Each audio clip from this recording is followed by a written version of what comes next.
Good afternoon, everybody. Elizabeth Statlander, marriage and family therapist and mental health counselor, back in day 5 of this crazy coronavirus chaos. And I don't know if you guys have been following my lives this week or not, but if you've just started tuning in, I've been doing these lives when normally I do relationship videos every day about different aspects of relationship, family, psychological and emotional issues. But since there's so much to be anxious about, I thought that this week I would do something different and just be sort of a voice of reason and calm in the community and try and think about what's happening logically, because there's been so many changes and everyone's feeling probably really anxious and out of sorts. So this is a time when I thought I'd bring one of my dear friends on who's very logical and reasonable, and also an author of this wonderful book called Rare Confidence. We'll tell you how to get a copy at the end if you like it. And Doc, welcome. And boy, if there's a time when America needs confidence, I think it's right now. No doubt, girlfriend. Let me tell you something. First and foremost, you're one of my favorite people on the planet. You know that. Yes. If I could, I'd give you a big hug and a kiss. We're not allowed to do that. That's right. So we're signing. Some people are going to give us the business for being probably 4.5 feet away here instead of 6 feet. Well, that's okay. But I'll give you the air. Get the air bomb.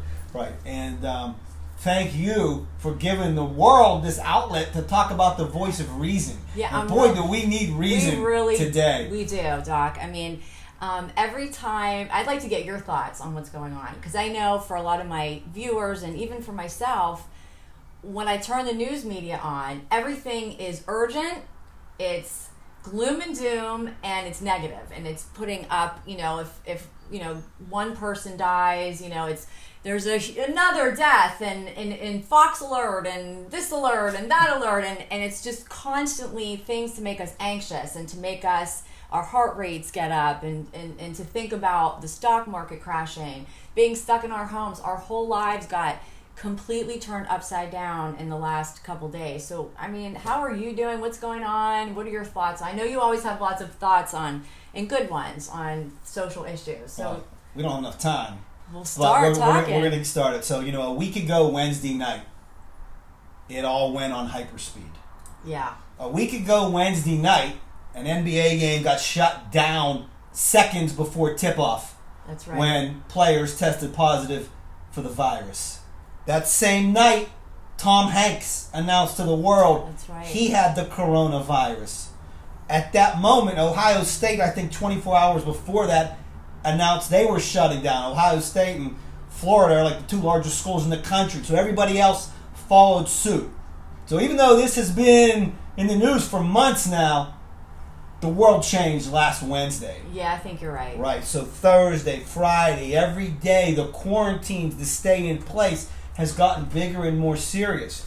So I think now more than ever, we have to use our ability to reason and use logic. That's right. So that we can figure out what's going on. And I will harken back to a class I had at OU, Ohio University in today's Now, I was not a great student, all right, but I learned this. I learned in logic class, Introduction to Logic, there are these things called syllogisms. Okay. And in a syllogism, I'll give you an example. It couldn't be more simple.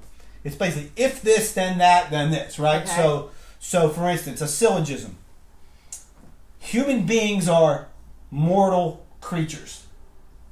Plexico Burrus is a human being. Okay. Therefore, Plexico Burrus is a mortal creature. Okay. Right? Yeah. Gotcha. So we have to be able to. The reason why I tell you that is so we have to be able to watch what's happening, and then reason. And there's panic out here. There's panic out there. I know. What does it mean to me? And what does it mean to you? What does it mean to all of you?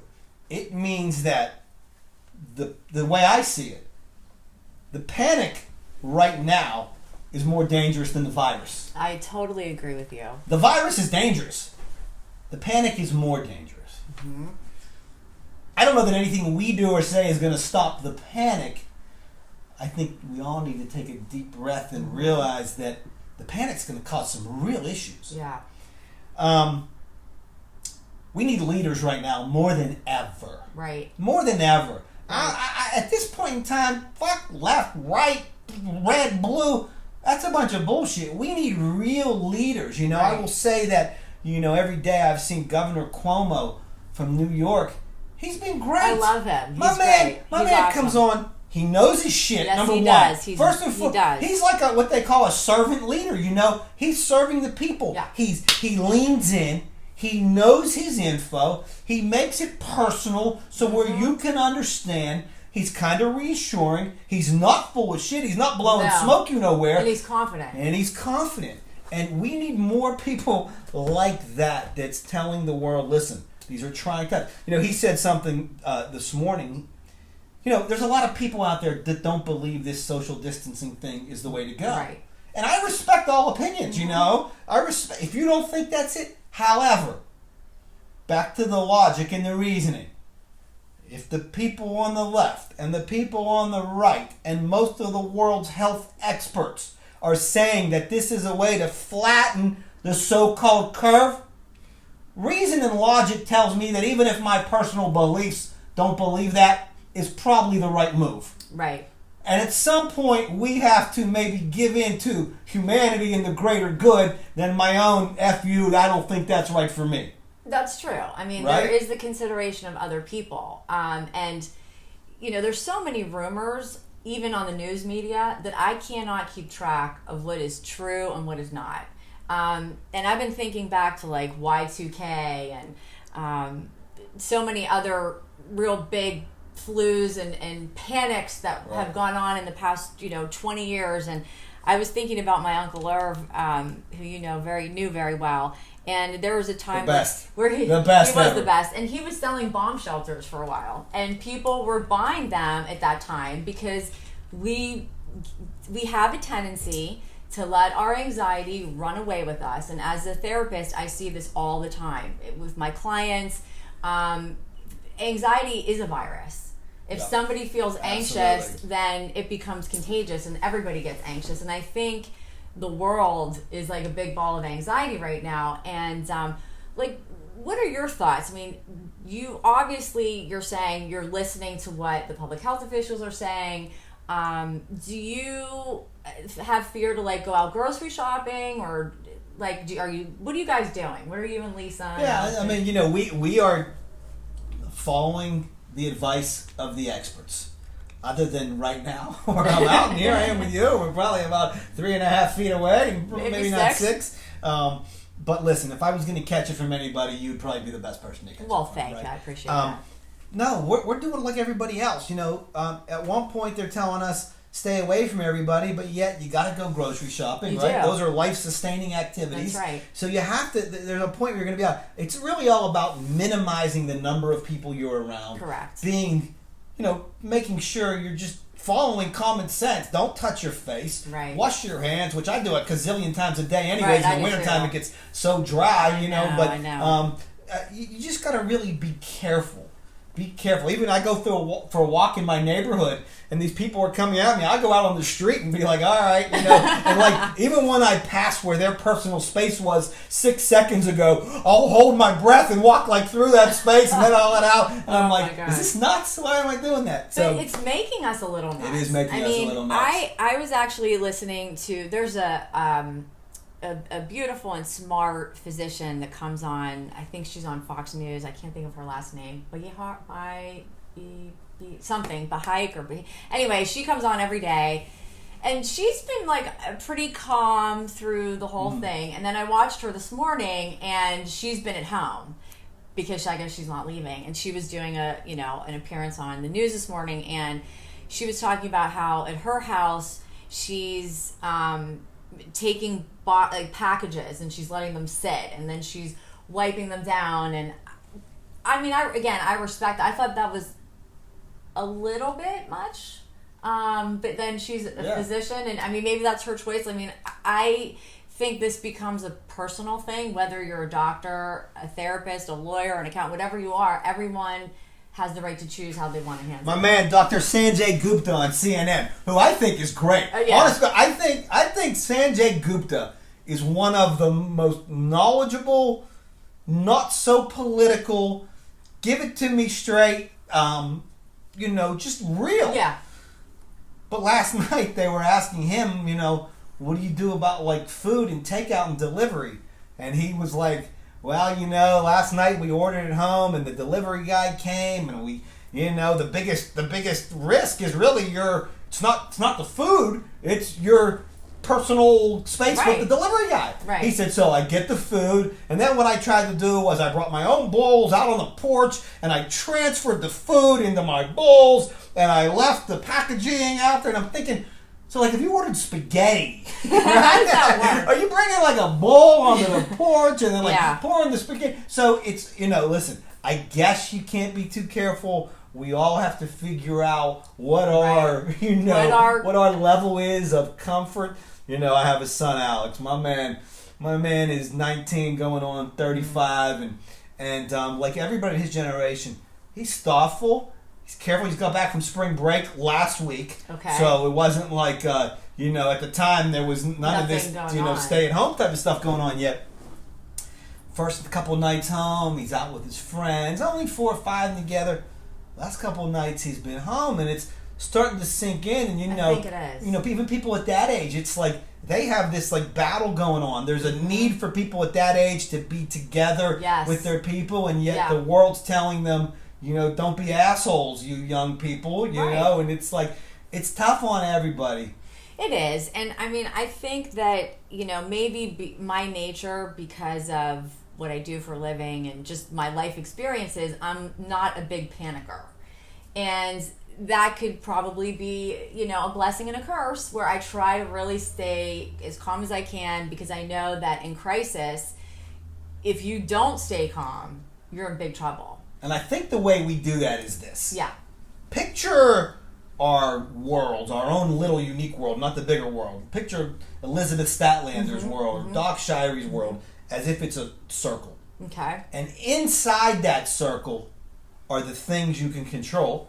And outside the circle are the things you can't control. Yes. So the things that are in the circle, you grab your arms around, you make sure you have a good handle of them, you put together a good strategy. The shit that's outside the circle, at some point you have to just grin and bear it and recognize I can't control that. Right. We talk about, I talk a lot about it in the book, which is really dealing with a different subject, but a lot of it is apropos to now. It really is relevant. And it's like, you control what you can control. You make your good fortune. You produce your own attitude to the world. So now more than ever, you've got to produce that attitude that's going to allow you to wake up every morning with a smile on your face and say, how are we going to get through that? I know I woke up this morning and I looked at my wife and I said, it's like Groundhog Day, sweetheart. Here we go again. But you know what? It's okay. We did it with a smile. We're going to get through this. Like my grandmother used to say, this too shall pass. Absolutely. And it will pass. And it will. And we might have, I think the next week or two, I think we're going to find out how quickly this is all spreading. And again, I'm not a medical doctor, but that's just what I'm taking in from everything I'm seeing. And one of the things I've been thinking about a lot, to kind of sort of touch the political piece in all this, is I've been thinking, our country seems so politically divided lately in the past couple years, and maybe this is a time, I'm hoping, where we can kind of put that aside and come together as a nation. And maybe that's part of the reason that this is happening.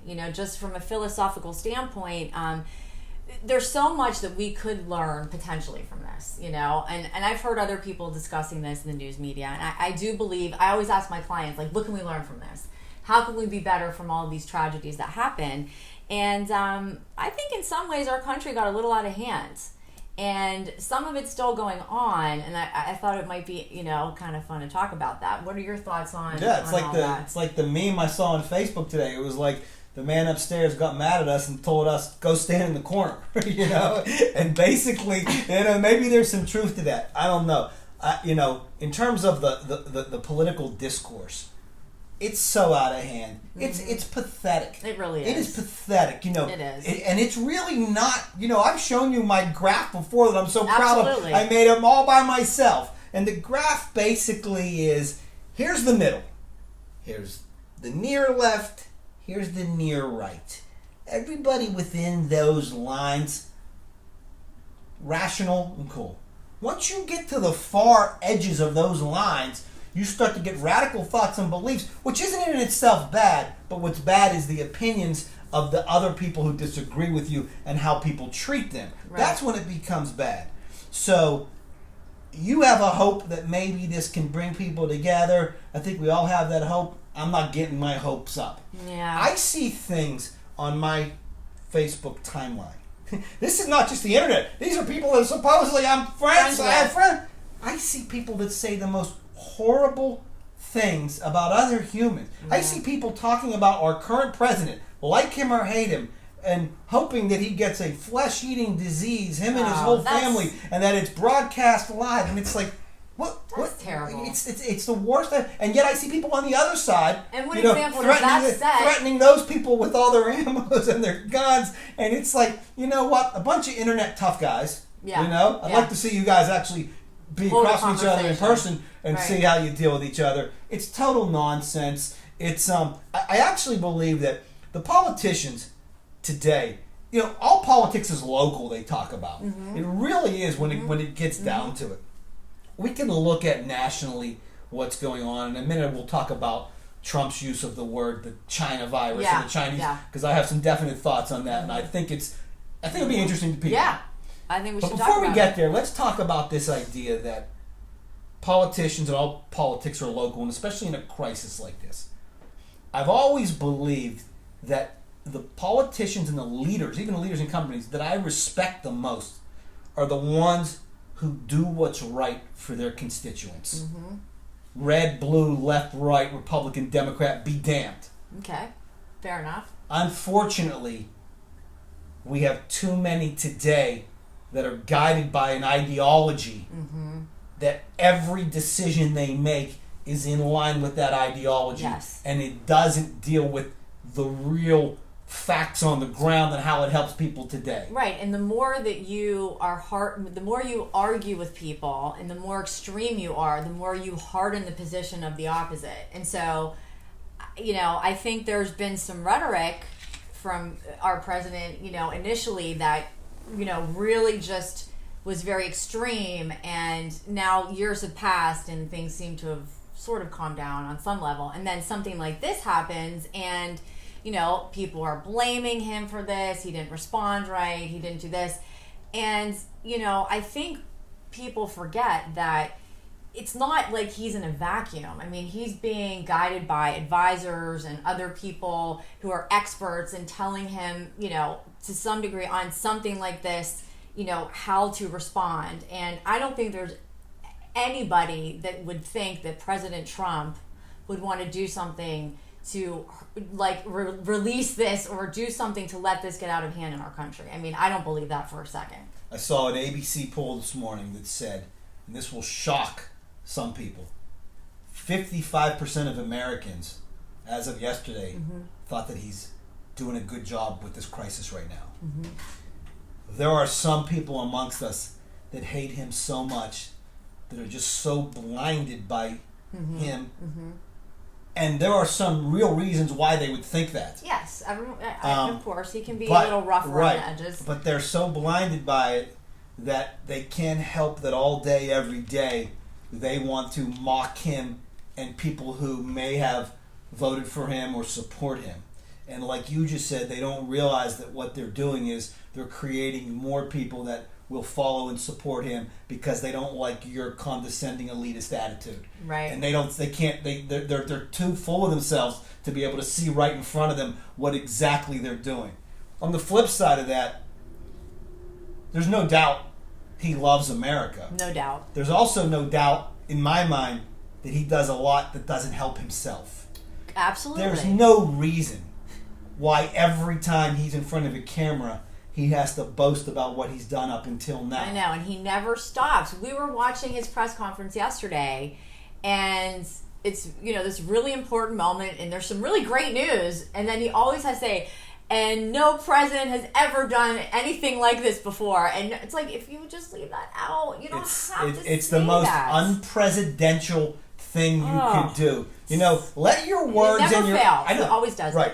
Listen, people that are humble, and I have not been ever accused of being the most humble person, okay? So maybe I'm not the right one to maybe talk about it, but when your accomplishments are great, they will speak for themselves. That's right. Right? He needs to stop that nonsense. I know. Come on, President So Trump. let's talk for a minute about the usage of the word the China virus. China virus. Right. Yeah, China. Vagina China, virus. as Trump let's talk says. about that. All right. So what I'm going to tell you right now are facts as I see them. Okay. People out there may disagree, but the beauty of this is I can't hear you right now. That's right. All right? So when this first came to our shores in January, early January, and this is fact. There's a 5-minute video of every single CNN anchor calling it the Wuhan virus, the Chinese coronavirus, the China virus. Right. There's a 5-minute montage of every single one of them saying this. There came a point a few weeks ago. Now, I don't want this to come across as political because I don't mean it this way. Okay. There came a point where a segment of society saw that as racist, xenophobic. There's no doubt that a big portion of the mainstream media picked up on that, stopped calling it that, and immediately pointed a big finger to President Trump and the right media. We all know who that we're talking about there, saying that's racist, you're racist. Then what happened is the right got a hold of these images and these words from the left that were saying these exact things until they realized they can weaponize it. So then they're doing it, they're double downing on it, saying it at every chance they get. And my thought on it is, it's all wrong. It's all wrong. It's wrong to point and say it's racist because you're doing it, because you did the exact same thing.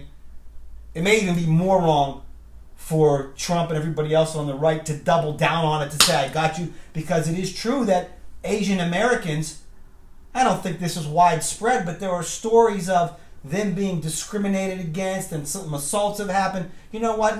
We need to rise above this right now. There's really no, I get it all. The left hates the right and vice versa. You know what? Go and play in your little House, Senate, Congress chamber.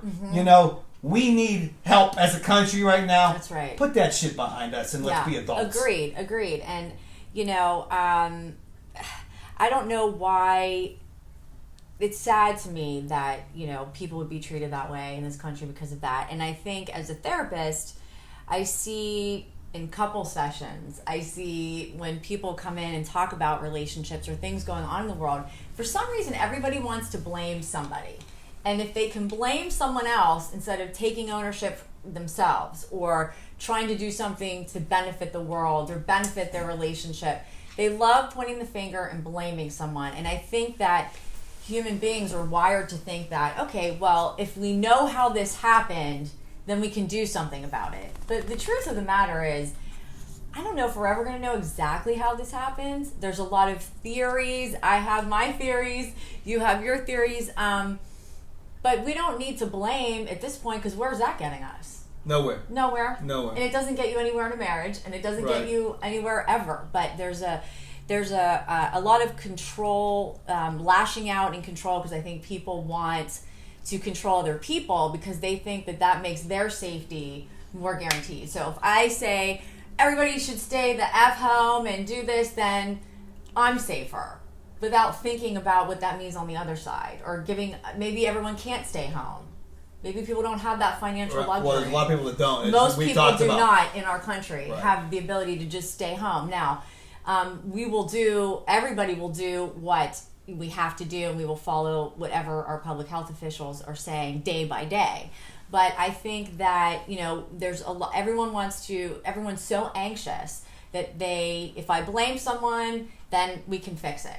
If I control everyone's behavior, then it won't get to me. And I just don't see reasonably and logically how we could completely avoid it. So we gotta, I don't think it's possible. Minimize the number of people we come into contact with. And that means you. Okay? That means that. Now, so in terms of when we come out of this, a couple thoughts, and these are positive things that I think will happen.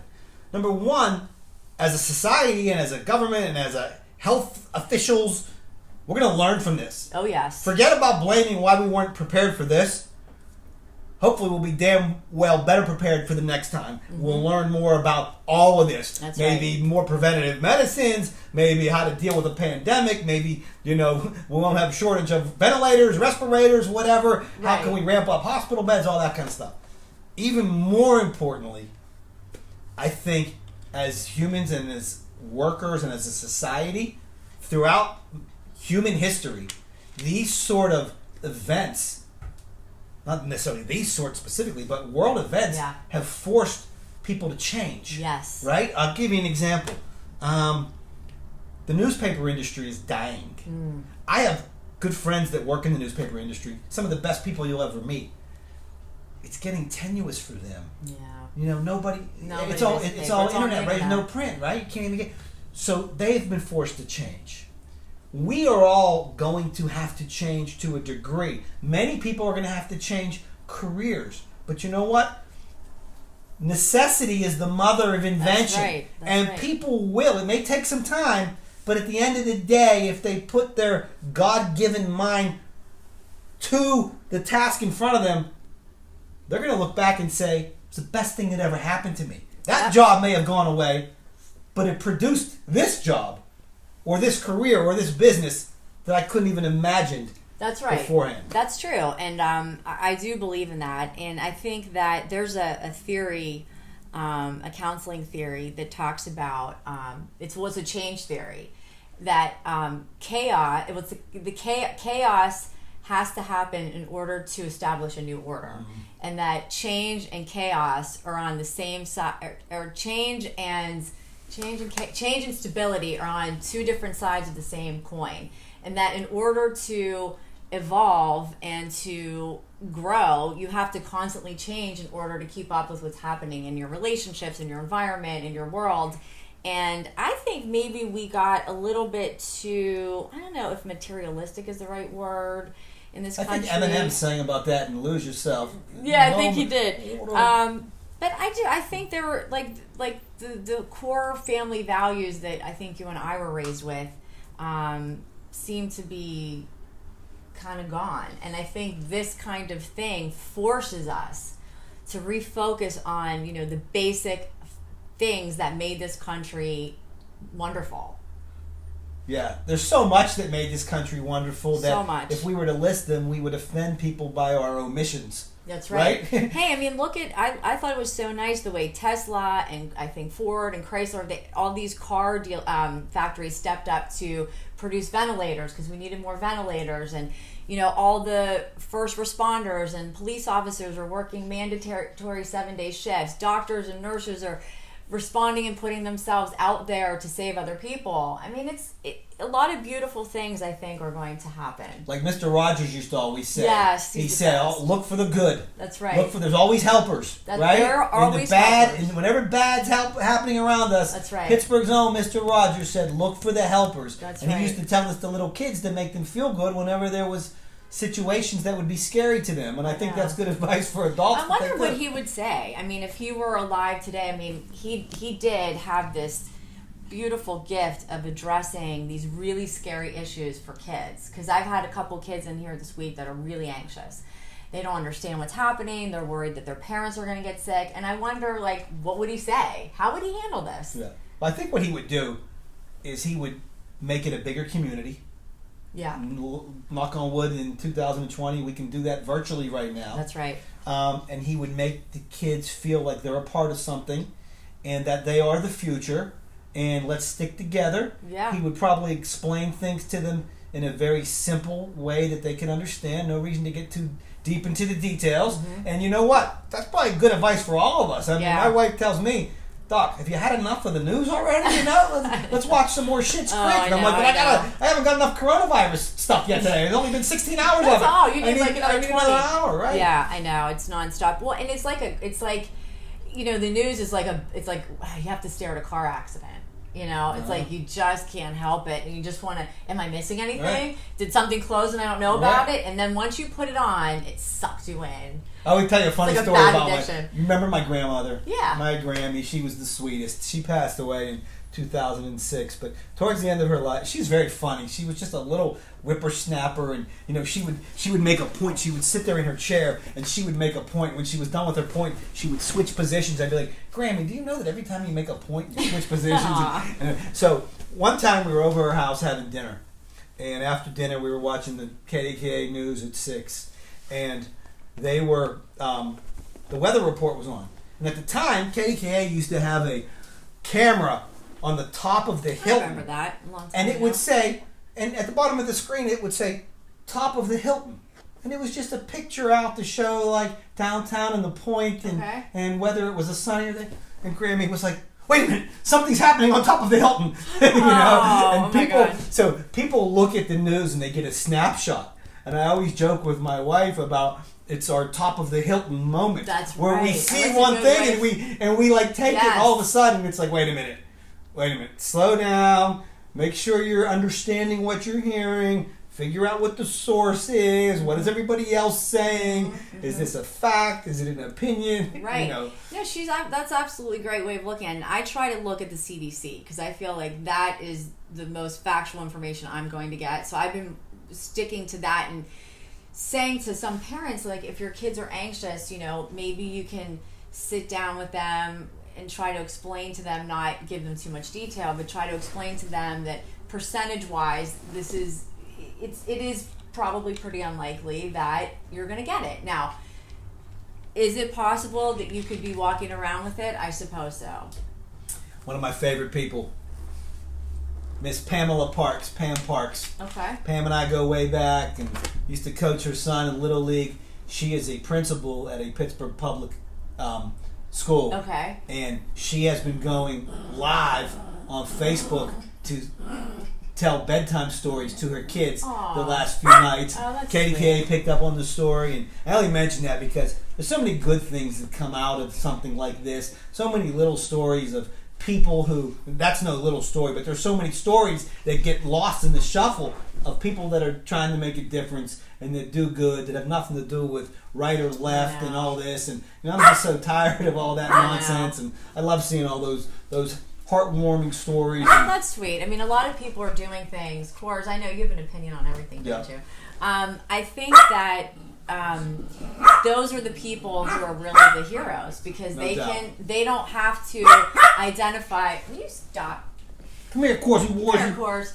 That you don't have to identify as one thing or the other, because once you take an identity of I am, right or I am left, then implied in that are a lot of things like other people may not like you because you said that, which is a shame, but that's the way it is today.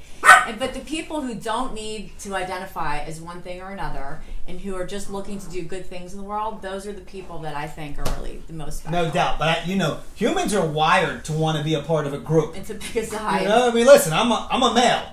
I'm a Pittsburgher. I'm a Steeler fan. Right. I'm a Sigma Chi. I'm a Jew. I can go on and on. All these things that I am. Yeah. But that doesn't mean that, my son's a beta. Oh my God. Back in the day, those were our mortal enemies. I found out they're not so bad. They're probably not so bad. They're not so bad. They're a bunch of good kids. And it's like, you know what? When you realize that people who aren't just like you, that aren't part of your group, have something important to say, you can't grow unless you're open to the opinions of the people that are outside of those groups that you belong to. That's right. And I wish more people thought like that because, I've been just, like you said, the things that people are putting on social media are so, I don't know, insensitive, out there, bullheadish. I don't know what to say. I don't know. How would you describe it? Part of it is, it comes back to some things I wrote in here. It's like, who are you at your core? Like, what do you want when you look in the mirror? Who do you want to be?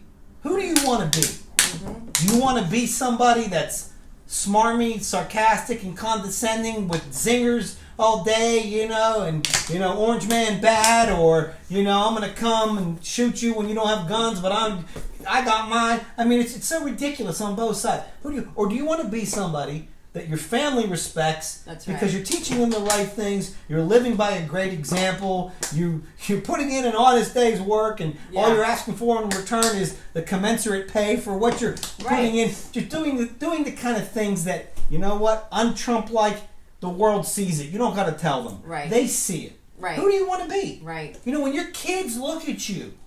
When my kid was little, honest to God, all day long, I would say to myself, if he could see me right now at work, would I make him proud? That's integrity. That's all I want. I want to just make my kid proud. That's it, man. You know, and it's like the way you treat other people to me is the biggest. Everything. I could care less what your political beliefs are. Right. But what I care more than anything is how you treat people who have different beliefs than you. Exactly. Yes. That's right. That is right. That really expresses the true character of somebody, you know, and not having to constantly force your opinion on other people. But if you treat people well, how can anyone say anything bad about you? So what if you like Trump? So what if you like whoever, Bernie Sanders? Who cares? Who are you as a person? I mean, there are people who like the Cleveland Browns. Oh my God. Zach gets that one more than I do. But yeah, I think I still like those people, most of them. Yeah. I think that, this could be an opportunity to grow as a country and grow as a culture. Now, flipping around for a second, I've heard a lot of interesting theories about this virus and how it came to be. Do you have any how you think it all started, or do you? Should I not go there? No, let's go there. So last weekend, as we were cocooned, Lisa and I watched back to back Outbreak, the 1995 movie with Dustin Hoffman and Kevin Spacey and Donald Sutherland, and then right after that we watched Contagion. Oh, that's a and in both of those movies, they're movies. It's Hollywood. Well, I'm no doctor. I don't know. They flirted these theories that they were both animal based. Like there was some sort of animal to human passing of it. Okay. You know, in one the first movie, it was about an outbreak. It was about a monkey was infected, and a monkey somehow gave it to a person. And then in the second one, and this was at the very end in Contagion, at the very end of the movie, Gwyneth Paltrow was in Hong Kong on business. And I believe she was in a casino at a steakhouse in a casino. You know, casinos have nice steakhouses. Yeah. She's having a nice dinner, and for some reason she wanted a picture with the chef. Okay. And they kind of went back, and the very last scene was like they walked through this market somewhere in Hong Kong, where it was, and we've all seen these videos of what goes on in some parts of the world where just very uncleanly meat markets with all these different animals. But there was bat feces that a pig ate. Okay. That eventually made its way to the steakhouse that the chef cut up and made some dish out of the pig. Okay. The chef got blood on his hands, wiped them on his aprons, came out of the kitchen to say hi and get a picture taken, shook Gwyneth Paltrow's hand. Oh my God! And that's how. That's Hollywood. I don't know. Who knows? I don't know either. I mean, I wonder. Okay, and I don't know if this sounds really crazy. I have this theory. It's just a theory that China seems to suddenly have become the focus of a lot of news lately. In the past 6 months, Trump definitely took some action that changed our business relationship with China. And, not Chinese, I'm not discussing about the people of China, but the government is a communist government. They take babies, like female infants, and like dump them in the streets. And they put them in orphanages, and then Americans set up adoption agencies for these babies. So it's if a government can do that, I don't put anything past them. I just can't. I want to believe that nobody would ever want something like this to happen to the world and hurt other people. But it seems coincidental that all of these things sort of happened within a few months of themselves. Just saying. Yeah, and you know what? Interesting. And listen, I'm certainly not calling you a conspiracy theorist, but there are plenty of theories out there. There's a lot of theories. So many different theories. I will tell you this. From my limited knowledge on China and the world economy, China is a superpower amongst superpowers when it comes to the world's economy. Yes. So much to the fact that if you're a public figure in America and you come out against China, there's a good chance in 24 hours you're walking it back publicly because you have all these forces telling you got to walk it back or else there's going to be significant consequences. It happened in the NBA with LeBron James. Yeah. I don't know, was it 6 months or a year ago? He made a comment. Next thing you know, people are like, you can't say that, LeBron. And in 24 hours, here came the apology. And even when it comes to like saying things about how they oppress certain people and communism, they are so strong economically that if they want to shut something off, the NBA has an incredible agreement that brings in billions of dollars from China. Or as Trump would say, China. China. Right. Yeah. That okay. if you say something against China and you're the NBA, they're like, listen, you got about 17 minutes to walk that back and apologize or else we're cutting it off. That's crazy. And that's what happens. Yeah. So, we know that, when you got this sometimes, you can get people to say whatever you want them to say and to do some crazy things. So, there's a lot of theories. There's a lot of theories. I don't know. Who knows? I don't think we'll ever know. I don't know. I don't think either, but it's been going through my mind a lot. And then thinking about how so many of the products that we need for our medications and in the health system are being produced over there. I mean, I think the U.S. has been a little exposed in that way during this time. In a lot of ways. Right. And I think that this could establish a new order down the line, and hopefully there won't be too many. I hope there's no fatalities. There already have been some. I hope there's no more, and oh my gosh, it's horrible. But after all of this will pass, I would hope that we can really take a hard look at that, because I think those are some of the problems that have fed into this becoming so. But what do I know? I don't know. There's so much we don't know. Yeah, you and I were talking before we went live here. One of the things I don't know, and I'm trying to wrap my arms around and understand, you have all these people saying, it's the flu. It's a strain of the flu. Yeah. Right? And they're like, look, the numbers are infinitesimal compared to the numbers of the regular people who get the flu, and the world's freaking out about it. But then on the flip side of that, it's, in 2 weeks, our hospitals are going to be overrun with people, and then you're going to have people in the hallways and out in the parking lots, and we don't have enough beds for them. Well, those two things don't jive with one another. Is it just the flu?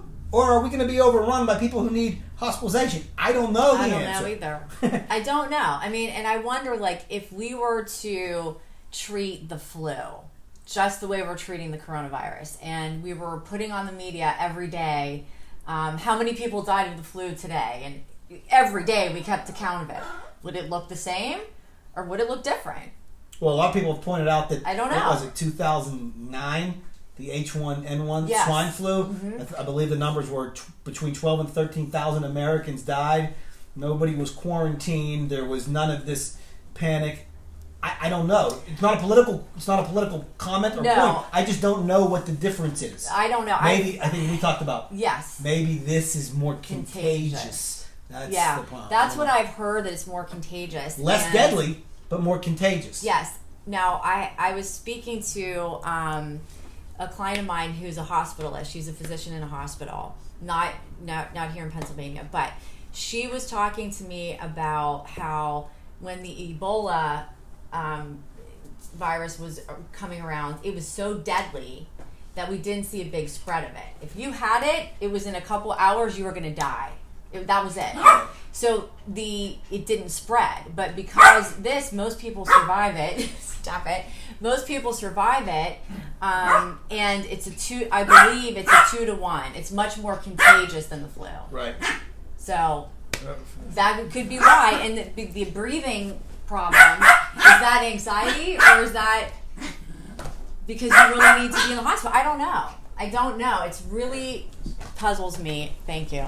In a lot of ways, it really puzzles me. I don't understand. Well, there's so much that we don't know. There is. We don't know if it's being transferred via our food products. We don't know if I touch a doorknob an hour after you touched it and you have it, do I get it, right? Right. Or how long does it live on surfaces? I haven't heard that either. I don't think anybody knows any of this. And again, like we said at the beginning, whether you or I or anybody disagrees with the whole social distancing, if your actions can kill me or my loved ones, I think for right now we all should probably respect that. Right. I think those are wise words.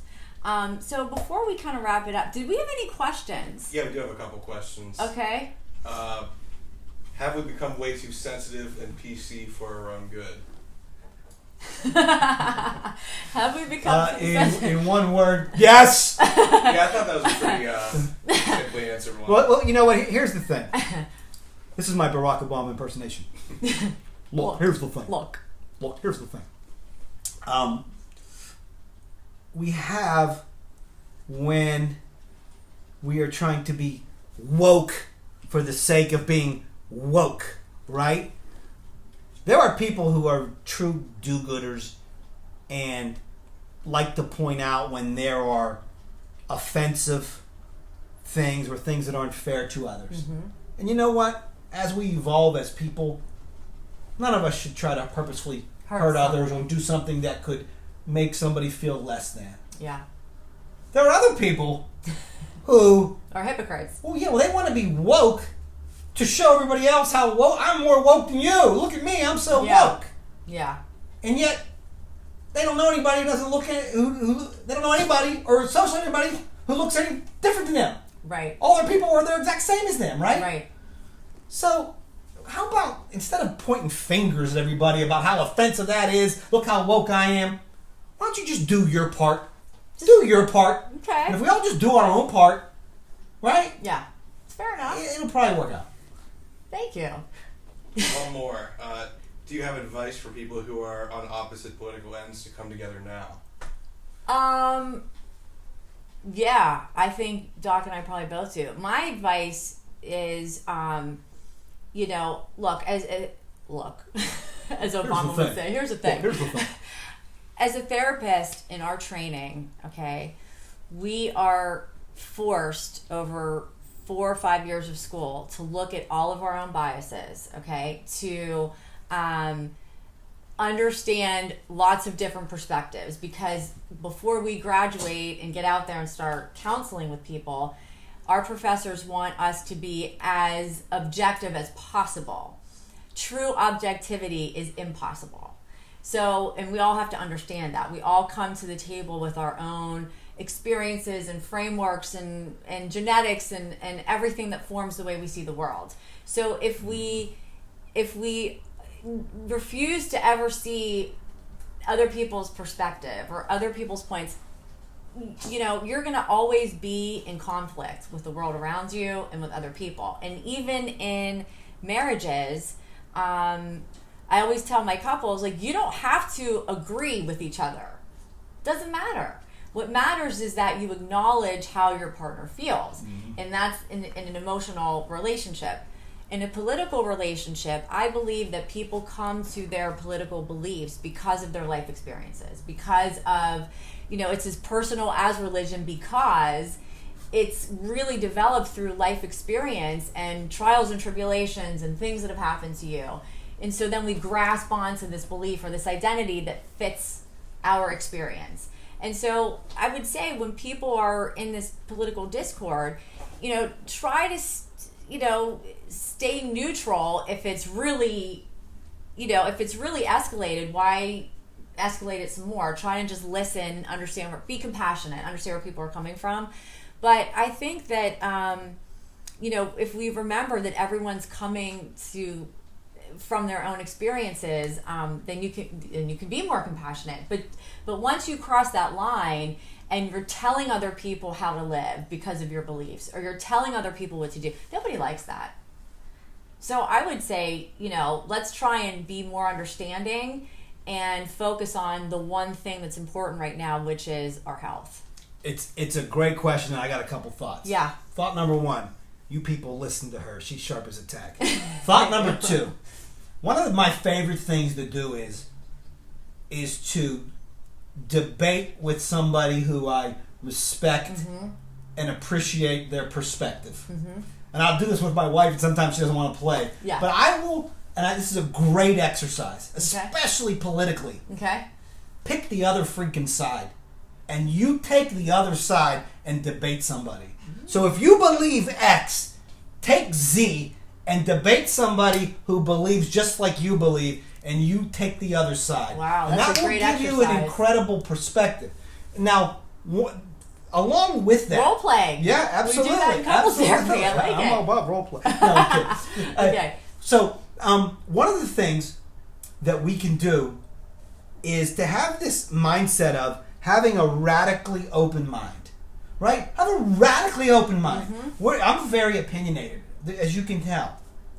But I truly do, on a daily basis, say, am I an idiot for believing that?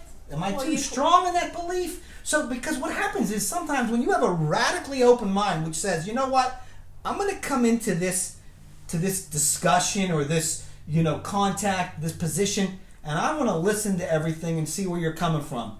You'd be surprised how often your mind changes. I will flip the channels nonstop from Fox to CNN, from CNN to Fox, and I constantly am irate at both of them. I'm irate at both of them for the positions. The hard positions. That, you know what? Neither one of them has the best interest of our country. No, they don't. All they Thank want you to for do saying is that. all they want to do is speak to the advertisers that are paying to get them the. Now I have an That's advertising right. background. You know. I understand about You these know. things. They're trying to get as many people to follow their position and reinforce that we're your cheerleaders as possible. There's not a lot of media giving you in between, and it goes back to our original point of logic, reasoning. Yep. We have to use that in everything. Nice that we're way consuming. to bring it all home. Exactly. No, and I think you're so right about that, and I'm so glad you said that because I feel that all the time, and there's none of it's true. None of it's true. None of it. Some of it may, on some days or in some ways, be a little more accurate than others. But I used to work in journalism and I worked in politics, and I can tell you it's all smoke and mirrors. This is not the It day is and age all of smoke and mirrors. Walter Cronkite giving you No, the it facts. is not. These are That's these right. are opinions wrapped up as facts. That's right. And the they're sheep all just opinions. follow them, and listen Yeah, to and them. they It's call crazy. themselves reporters. I'm like, you're not a reporter. You're Yeah. an op-ed. You're Right. an op-ed. That's what you are. But you've been given a desk and a show and a camera, and that's cool. No problem with that. But let's call it what it is. Right. It's not reporting. No. Not at all. No. But anyway, I digress. But are there any more questions or comments or anything before we wrap it up? That's it for this one. That's it, huh? We must have a lot of listeners. That's a good thing. All right, so if no other questions, then I think we can wrap it up. Zach, we good to wrap it? Yeah, let's go ahead. Well, and Doc, sign off. I thank you so much for being here and doing this. It was so much fun. It was a great conversation. Always love conversating with you. And after this all passes, we'll do it again. It's the second time we've done this, and let's do it more often. We should do it every week during the coronavirus. You're the best. Do it. You're the best. Give me a little something. Air bump. All right, bye guys. Thank you for watching.